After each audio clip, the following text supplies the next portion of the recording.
if you have your Bible this morning, I want you to take it out.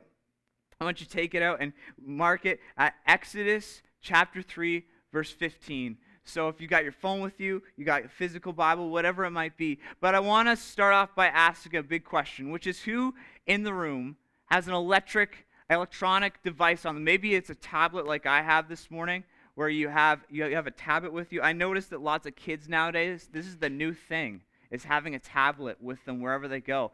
Because I noticed parents have learned it's the new babysitter. It works really effectively. If you put enough apps on it, you'll never see your kid again. There's never a need for a snack anymore. It's the tablet does everything. It has it all. Pretty soon, the kid will just say, I want a snack, and it will just show up. It'll be amazing. We'll get there one day. But maybe you have a phone with you this morning, and I know that I do. Someone's using it this morning for one of our teams, because I was going to use it kind of as like, here's my phone, but here's my tablet this morning, so I have one. But I really want to hit on the phones, because there was once a day, students in the room, that your phone wasn't that small. There was once a day where, really it started off with this thing called a landline, and it wasn't really a private landline because everyone on the street had the chance to make a call. So what would happen is basically, I want you to picture this.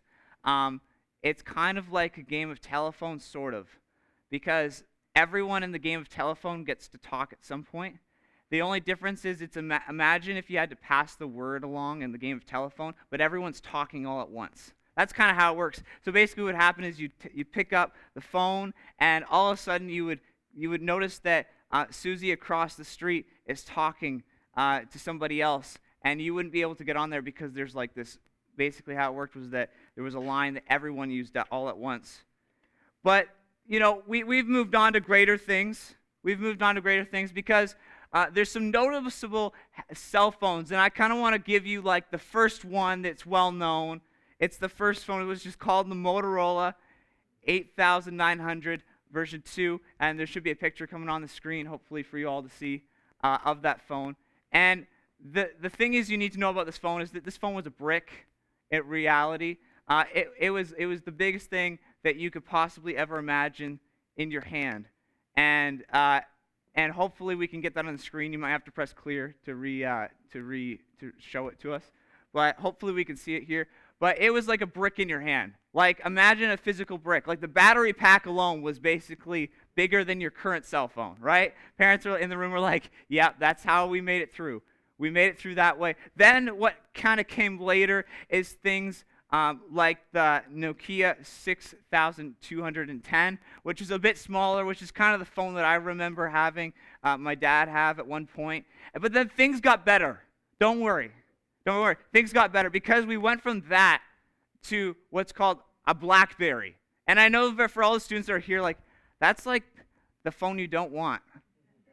Like, that's the phone that, like, it's like $10 that you can get online, and there's no apps really for it. And my dad and my mom love it, apparently, because there's this thing, it has security on it. But I don't really care for that. But, there's this thing called a Blackberry. And I can remember my dad having a Blackberry Pearl. A Blackberry Pearl, which is like the small version of the Blackberry Curve. There's the Blackberry Pearl right there. Okay? And the best part about the Pearl was that, you see that white little spot in the middle there? That was a physical ball that you could roll around. And it was amazing technology. It was the coolest thing. And you know what the best part was that it would fade. The color would fade as you use it more and more. It went from a white to a nice yellow by the time you were done with the phone. Like, this was breakthrough technology. This was it. Can I show the first, if we could show the very first phone? I just want to kind of really show where we've come from. We went from that. Yeah, that's right. I've got some kids that are like, And the truth is, it's not even showing you the side because the battery is like a whole nother like addition to the phone. Then we went from that to the next photo. We could show the Nokia, the next phone. We went from that. That was impressive. That's like reminds you of your home phone. Yeah, we got some parents like, yes, that's right. I remember that. Then we went to the Blackberry Pearl and the Blackberry Curve. Now this is a sweet phone. The coolest part, though, if we go back to the Pearl, was I remember my dad had some really awesome games on it. That really just meant that we spent a lot of time in the car as we waited for appointments to be done. He'd be playing like he'd be playing the snake game, or there was this game where you had to eliminate basically like these bricks that were along the top, and you got different abilities, and we would spend all this time on this little phone game because there was nothing else exciting on the phone besides contacts and the schedule. That was it. Then one day in 2007, there was a great moment that happened. There was this great feature, because you have to understand, up to this point, students, the cool little ball in the middle of the phone was the coolest thing to come out. And if your phone slid open and closed, that was really cool too. LG rumor. Like those were the cool things, was like physical movement. And then we went from that to Apple bringing out what's called the iPhone. And this iPhone was the first of its kind that was able to do multiple things at once very well. Because there was lots of phones before the iPhone that could do touch, that had the ability to do what it was capable of. But this was the first phone that was able to do it all really well. And it had, when it came out, an impressive 4 gigs of memory. And kids are like, I wish I just had 64. And now we've got phones that are just out of this world good. 4 gigs was like $500. Like, to get a phone that actually had that much memory. And just to be clear, as you might even notice on this screen, you'll notice there's no app store. You'll notice that there's this thing called a home button on it. You'll notice that there's apps that look very dated. It had an impressive 2-megapixel camera. Like, let me tell you, you could filter some awesome photos with that. Like, come on, like the photos that came out of there, you didn't even need the filters. It was just all on its own. Like, it was good. We didn't have to have the vintage look that you can choose now on your Snapchat. Like, you could just make it happen on your own. You just had to take the photo and go like that a little. Like, it didn't matter. We had those options. But the phones kept getting better throughout the years, till we have now the iPhone 13, all these incredible devices. All these impressive ones. And this past week, Apple, who I'm a big fan of, you might be a fan of other devices that require Microsoft or Android. You might be an Android user. That's fine. I'm a big fan. I grew up right in the household. It was Leafs and Apple, and it was good. That was what I grew up with. And so every time I hear, because Apple does this really cool thing, they have these things called Apple events. And they kind of come out with them mysteriously throughout the year. We all know that one's going to come out basically in spring. One's going to come out in fall usually. And it's a big deal because I have, when I turn on my Safari or my internet browser, the first thing that comes up is apple.com. So I make sure that I'm aware of when these events come out. So this past week, lots of Apple users and people who follow technology were anticipating some of the devices, whether it was an iPad upgrade or whether it was a computer upgrade, were going to come out because they've been waiting for a while. And the truth was that Apple has made some big progress in technology. They're not necessarily features, but just how fast that devices work now. We're just getting faster and faster. It's incredible. Like, kids, you don't even understand what it's like to wait for internet to work. You really don't. Because even when it's slow to you, it's still not slow enough. Like, I'm telling you right now, you live in the age where it's instant technology. It's instant availability to whatever information you want. And the truth is that lots of us were waiting for the next gen. Lots of us were waiting this week as I was in a discussion group that was actually nothing to do with Apple devices, all had to do with church media stuff, related stuff, and they even had a discussion board talking about the devices and how expensive they were. And so the next gen, and you know what, the next gen is a great conversation just because like phones and how they change, just like how phones change. We also have generations that have different features and different notable characteristics. And some of those titles look like the Boomer generation, Generation X, Millennials, Generation Z, or Z for the Americans. But you need to know here, right now, I want to be the first ones to tell you that now it no longer stops at Generation Z. It has been announced that we now have the next generation. And this generation will be known and called Generation Alpha. Come on, if there's ever a cooler name, then, I feel bad for Generation Z because that's really lame. Generation Alpha is the next gen. I'm sorry for all the people who are Generation Z, but the reality is that you can't be Generation Alpha. I don't know what you're going to go to Alpha and then you're going to go to Omega. That. There's only so many options left here. They already went through the end of the alphabet, so it can't get any higher than that. But what you need to know about this generation coming up, I want to let you know a few things. It will be the first generation that will not only does it have technology consumed in their life, it will be the first kind of technology where it will be all about being immersed in technology. I'm sorry, millennials. I'm sorry, but this other group does mean that you no longer matter. You do matter, but millennials are known for kind of being about themselves. That's the idea, at least. I don't really think it's true. I think that there's an idea that out there that's the mentality of the group, but that's a big generality to place over people. But this is going to be the group that grows up with things like virtual technology, things like you might have heard adults in the room that you're not familiar with technology. There's this thing called the metaverse, and there's lots of things that even I, as a young adult, don't really understand about it. Apparently you can buy land on the metaverse. Apparently you can buy different houses on the metaverse already. And I want to let you know that if you would like to buy a piece of the property, I'm sure you can find information online, and apparently it's a solid investment, but I have no sweet clue what that's going to be like, because here's the truth. In every generation, there's new technology coming, there's new things that are on the rise, and the reality is that for the other generations, it's hard to keep up. Can we be honest? It's hard to keep up. I'm a young adult, and I'm finding it hard to keep up, because the technology is so fast these days, and generations upon generations are just picking it up. For the kids who have grown up after the 90s, all you've grown up with email as an instant. You've all grown up with tablets that are just available to you everywhere. Every school has tablets somewhere. All of that is so new, and you're growing up with it like it's no big deal. And the reality is that means that in today's world, there's a new generation on the rise.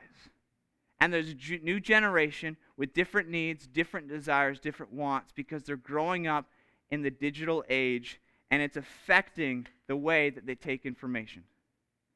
So today I want to talk about this next gen idea, this next generation concept. And I want to dive into Scripture in Exodus 3, verse 15. And to set the stage for you, Exodus is one of 5 books. And the way you know it's one of 5 books is because there's Genesis at the very first. It's the beginning. That's really what Genesis is all about. Genesis, Exodus, Leviticus, Numbers, and Deuteronomy. And these 5 books at the beginning of the Bible are known as the Pentateuch, which, just so you understand, if you ever have heard of Jewish culture, they kind of refer to it as their Torah, which really just is God's promises to the Jewish people, and those promises, a lot of them being fulfilled, which really started with a man named Abraham, who God called out to go to this distant land called this promised land that I'm going to give to you, your multiple generations after you. And the reality is you're going to start this journey. And so the beginning is Genesis, and then the end is Leviticus. And we see this come into fruition, this reality that God called this people to uproot everything they owned and to carry out the mission that he had for them. But where we find ourselves in Exodus, which is the book of known for being the great exit, that's what it's really known for, is that the people that God called, Abraham's descendants, called the Israelites, called the Jewish people, had unfortunately made a wrong turn at some point. They landed themselves in slavery. And unfortunately for them, that meant that they were the ones stacking the big bricks that we see today, probably building the pyramids. And the reality of that is that they got stuck in their journey to where God had called them to go. And this man who came from this group of Israel named Moses was born. And at the time, the Pharaoh was killing all the newborn, firstborn children of the Israelites. And what happened is that his mom created a cradle, made it a papyrus, put it into the Nile River, and then it was discovered by the Pharaoh's daughter as she was by the Nile River. He then grew up in this royal household as he was the adopted son, and later then committed murder as he watched his adopted people, the Egyptians, as they were basically just driving the Israelites to death with slavery. He killed one of the slave drivers, and then what he did was he ran to the desert. He just took off as fast as he could, not looking back.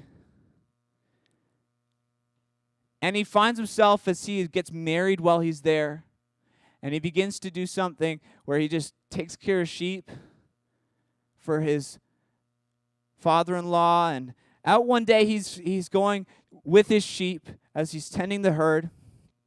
And all of a sudden, he stumbles upon this bush that's burning. It's inflamed, but the truth was that none of the actual leaves were burnt themselves. But it was burning. It was on fire. And he looked at it, and he was like, "Why is that bush on fire?" That's what it says. Like he was like, he sees it from a distance. He doesn't understand why it's not burnt up yet. He's like, it should be smoking up, and it should just be gone. Like it shouldn't take very long. When you're creating a fire and using dry wood, it does not take long for dry wood to burn up completely. And so he comes over to it, and what happens is that God notices that he goes to it, and he begins to speak to Moses, giving him the calling, giving him the call that he has. God begins to give him the call over his life as he tells him, "You're going to go back to Egypt, where you came from, and I'm going to use you, Moses. I'm going to use you to go free my people." And so in Exodus chapter 3, verse 15, what's happening is that Moses is having a problem, which is the problem he faces all throughout his entire leadership. If you look from the start of this moment all the way through the desert as he brings the Israelites out of slavery, you'll notice he lacks confidence, and he oftentimes needs reassurance. And so in this moment, in verse 15, we see him asking God for more. And God said to Moses, "I am," this is so key, "I am who I am. This is what you are to say to the Israelites. I am who has sent me to you." God said to Moses, "Say to the Israelites, tell the people that I'm calling you to free. Tell them, the Lord, the God of your fathers." Remember, I just mentioned that the beginning started with Abraham, and it says, the God of Abraham, who was the first one to take the step in the journey of the promise that was given to him. Then next came the Father, God, the God of Isaac, the God of Jacob, has sent me to you. This is my name forever, the name you should call me from generation to generation. You see, God's giving a new name to who he is. He was often known for being this God that was, the Israelites would know, the God of Abraham, the God that originally started this whole thing. He had this God that we're following, and we believe that he's going to bring us through. But that's Abraham's God. And the same God affected Isaac, and so it's Isaac's God as well. And so it was divided in this weird way where he was basically like, this is whose God it was. It was our father Abraham, our father Isaac, our father Jacob. That's whose God it was, and we're just following along. And this is the first time where we hear God say, "I am who I am." And really what this is derived of is a verb, which is really what it means is to be. To be. And this is the first time that God says and addresses himself in this third person, to be. Because God's reply is a verbal form of translation to mean two things, which is not only to be, I will be, or I am. because he was the same God. So what he's saying to Moses is that I am the same God today, no matter whose God you think I am, and I'll be the same God tomorrow.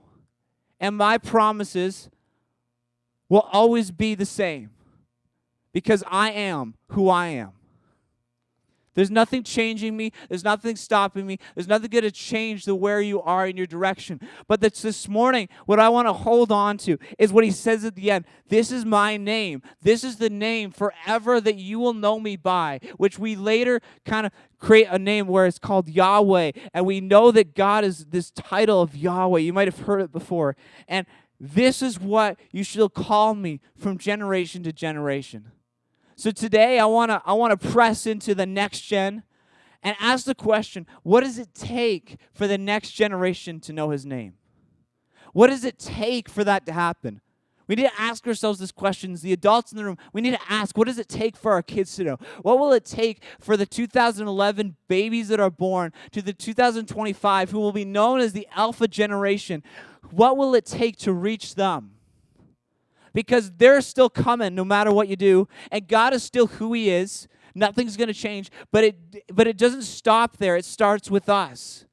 Because as or God's revealing this to Moses, he's saying, this is who I am, and to generation, you will tell them who I am, that I am the same and I always will be. And the truth of the matter is that we still have to be the ones that tell them. We have to be the ones. And so if you have your Bible, you can flip to Matthew 13, verse 31. As Jesus is with his disciples and with some people, and he loves to talk in these stories, these parables. And so we're going to find out, what does it take? What does it take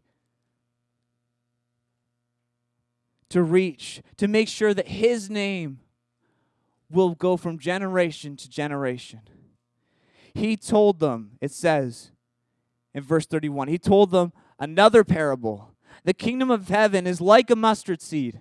If you don't know what a mustard seed is, it's a small, tiny seed. It comes from a tree. It's from a plant. And the reality of it is that it's the tiniest seed you'll ever see. Smaller than that. It'll just keep going smaller. You know, it's super small. It's super tiny. And the truth is that you can easily lose it in your fingers. And so he starts off with, the kingdom of heaven is like a mustard seed, which a man took. A man decides to take it and plant it in his field. Though it is small, it's the smallest of all seeds. Yet when it grows, it is the largest of the garden plants and becomes a tree, so that the birds come and perch in its branches. We have to be a church. We have to be adults who decide that we need to plant some seed. We have to decide that our role and our responsibility is to plant as much as we can. Now, you might look at me and go, I don't even know the first thing about gardening, and I do have mustard seed at home, but I don't get how that's going to affect my kids.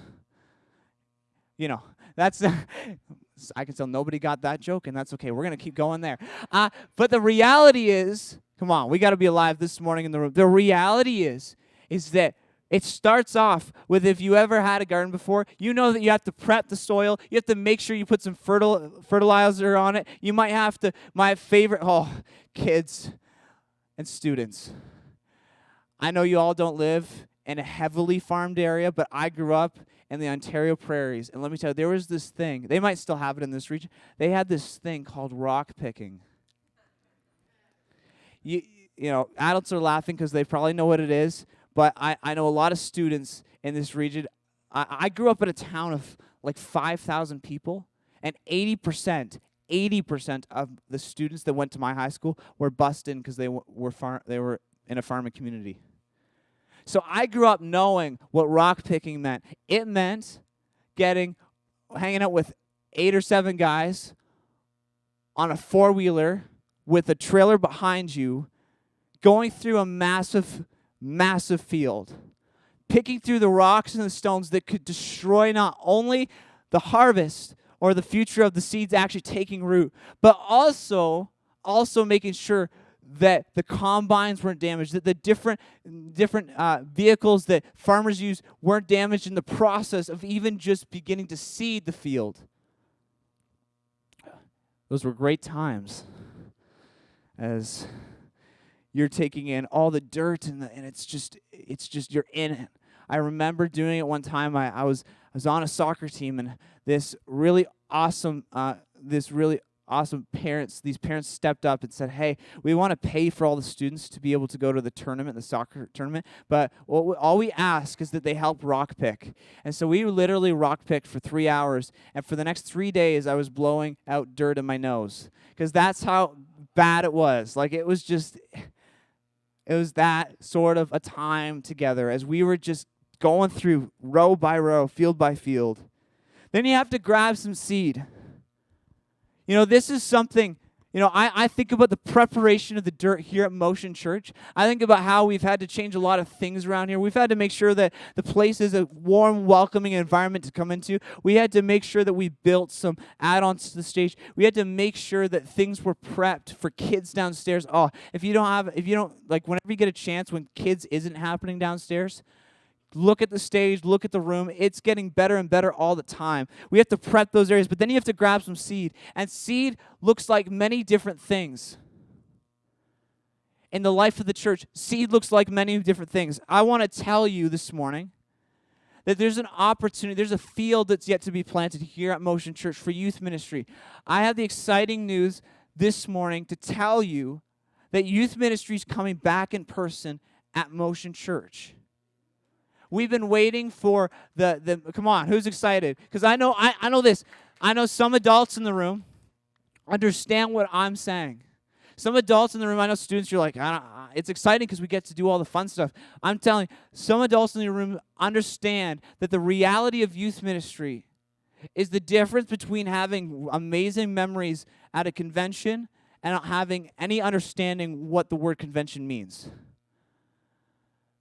And how God changed your life that day at an altar at convention. Or God changed your life that day when you sang that worship song with the amazing band that was playing. Or God saved your life that day when you were at convention and there was a speaker. Or you were at youth and things just clicked and it was like, I had a moment with God that I've never had before and I'll never forget that day. The reality is, parents in the room remember that because they're here today.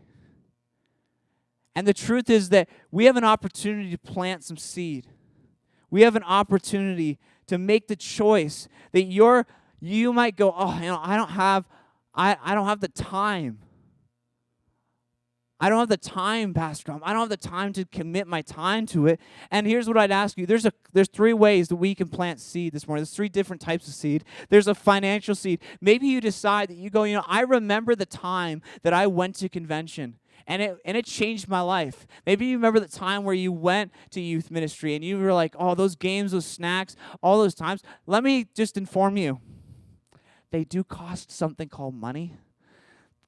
And I would like to tell you that the reality is that it may seem insignificant to you, but I want to let you know that kids that I sat down with this week that shared remembering the times that they were at. We've got like senior highs, we've got young adults that I sit down with and can remember the time when they were at youth, playing Fear Factor games, eating cat food, and all craziness that I promised we'd never do again.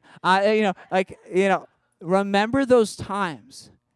And even though you might say, well, what about the message that night? No. Remember the times when they had fun, and they remember the times that when they went to a church called Motion that was inviting to them, and that they had times that they'll never have anywhere else. Because there's nothing like youth ministry. Anywhere. And I'm excited that I get to tell you that you can make this choice that you're going to plant a seed a financial seed into youth ministry if you want to. You can make the choice that you're going to plant the prayer seed. We're going to say, I'm going to make the choice that I'm going to pray for the youth ministry every week, because there's kids there that I believe God's just going to use. God's going to empower. That God has called. That He has a divine purpose for each and every one of them. That He's going to use them. That they're going to call them into ministry. They're going to be called to be teachers. They're going to be called to be police officers. They're going to be called to do whatever God has planned for them, and we want to pray and believe that the power of prayer changes people's lives. Amen? Maybe you decide, I need to take the discipleship seed. I need to plant the discipleship seed. And what that looks like is maybe you do have the time, or maybe you don't have the time on the night of, which I'm going to tell you a little bit more about that in a second. You don't have the time, but maybe you have time throughout the week. You say, Pastor Dom, I can't give my time that way. I don't have the night free that we're doing youth on, but I want to let you know something. There is time throughout the entire week, and I want to let you know the cat food does not buy itself. The cat food still needs to be picked up. The snacks still need to be picked up. There are things that you can do throughout the week. Because the truth is that it takes hard work to plant seeds. But what I love is when we make the decision that we're not going to be afraid to fail. Jesus shares this other parable in this chapter, this exact chapter, about a farmer who goes out spreading seeds, and some of them land in really, really bad soil. Some of them land in weeds and rocks, and they never make it. But what I love about that parable is that the farmer, makes the decision that even though he fails, he's going to try and try again. That's something we miss. Oftentimes we see that parable, we say, okay, I know the good soil really means I need to go to church and have a relationship with Jesus. It's all going to be good. And maybe like the weeds represent like there's some things in my life that could take out where I need to be. And my relationship with God it's going to suffocate it. Maybe there's friendships I need to get rid of. Like we could look at that parable. I could spend a whole message on it. But the reality is that farmer doesn't stop. That farmer decides that he goes till he reaches the good soil. He decides that he's going to figure out, we're going to try cat food one night. Then we're going to try coming over here because like fear factor is a whole nother level. Then we're going to try a Nerf night. Then we're going to try, we're going to try something at the school gym that's different. Oh, you know what? That didn't work that time, but we're going to not stop because Motion Church believes that even though we fail, it's worth trying something than to give up and decide that it's not worth our time. That we're going to be willing to fail and dust ourselves off and say, it was worth the attempt. See, we have to be willing to start throwing seeds everywhere. As I want to kind of pop up the Motion Youth slide, I am happy to tell you, as I mentioned before, we have great news that Motion Youth's coming back. And if you're an adult in this room, you can sign up your kid right now at motionchurch.ca/youth. If you're a grandparent, you can decide to tell your grandkid, guess what? I signed you up, and I got your mom to sign off on the paper sheet waiver form so that anything you eat at Fear Factory, you're good. For our sake, more than yours. The reality is we have some exciting news that on Monday nights at 6:30 p.m. we have youth back in this building. And our first night is on March 28th. March 28th. We're going to have a Nerf war night for all the adults. You would have fun too. It's worth it. We give kids a ridiculous amount of bullets, just scatter them all over the auditorium. We get rid of the chairs. We line them up in ways where they can duck and cover, whatever they need to do. We get the smoke machine out so that no one can see anybody. People are hitting each other in the eye. Like, it's great. We just have a grand old time. we go that far, and then we're going to give these kids the next thing that's important in a healthy diet, which is donuts. And we're going to have a grand time on the March 28th. And the reason why we do it this way, start off this way, is because I know there are junior highs and there are kids waiting to be part of this, that have been told by their brothers, their sisters, their family that, hey, we went to this thing called youth 2 years ago, and they did some insane things that you'll never get to do anywhere else, and you should go to it.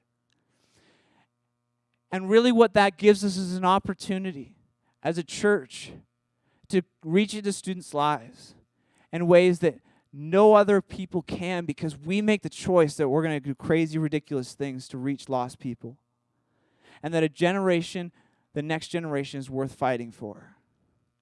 And that from generation to generation, they're going to know God's name because we decided to tell them.